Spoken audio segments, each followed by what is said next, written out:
రైతులు ఏ పంట వండించినా పంట చేతికొచ్చేదాకా ఓ తిప్పల వచ్చినాక ఇంకో తిప్పలు ఉంటది.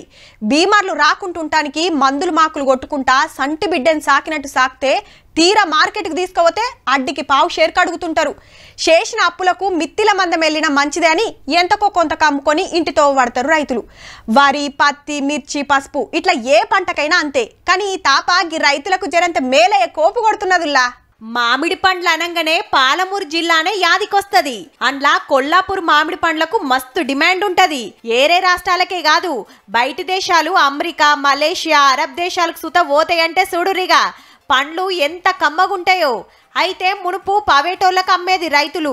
వాళ్ళు ఎంతో కొంత ముట్ట చెప్పి ఎక్కువ లాభాలకు బయటి దేశానికి పంపేది. కానీ ఈ తాపకట్ల కాకుండా సెంటర్ ఉద్యాన శాఖోళ్లే సర్కార్ తరపున కొల్లాపూర్ మామిడి పండ్లను ఇంటర్నేషనల్ లెవెల్కు తీసుకుపోయే ఇకమతి చేసిండ్రు. ఈ ఏడాది ఒక్క కొల్లాపూర్ నుంచే 100 టన్నుల మామిడి పండ్లు బయటి దేశాలకు పంపాలని ఆలోచన చేసి 165 కోట్ల సాయం సుత చేసిండ్రు. ఇక రైతులంతా ఏక్ నెంబర్ మామిడి పండ్లు వండించే పనిలున్నారు. కొల్లాపూర్ చుట్టుముట్టు ఏడ చూసినా మామిడి తోటలే కానొస్తాయి. అప్పట్ల పక్కనే ఉన్న ఆంధ్ర నూజివీడు నుంచి కొన్ని మొలకలు తెచ్చి నాటితే కాయ మంచి రంగుతో పాటు ఒక్కొక్కటి అర్ధ కిలో సైజులో కాసేదట. మళ్ళా తింటే కమ్మగుండే వరకు కొల్లాపూర్ మామిడికి మస్తు డిమాండ్ పెరిగింది. కొల్లాపూరు, పెద్ద కొత్తపల్లి, కోడేరు, వీపనగండ్ల, పానగల్ మండలాల్లో వేల ఎకరాల రైతులు మామిడి తోటలు పెంచుతున్నారు.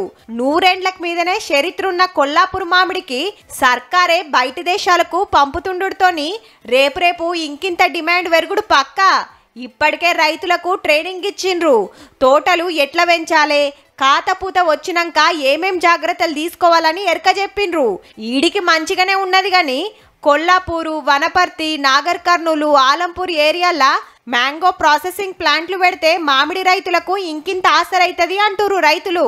జరా ఆలోచన సుత వేసి పుణ్యం కట్టుకోరి సార్లు.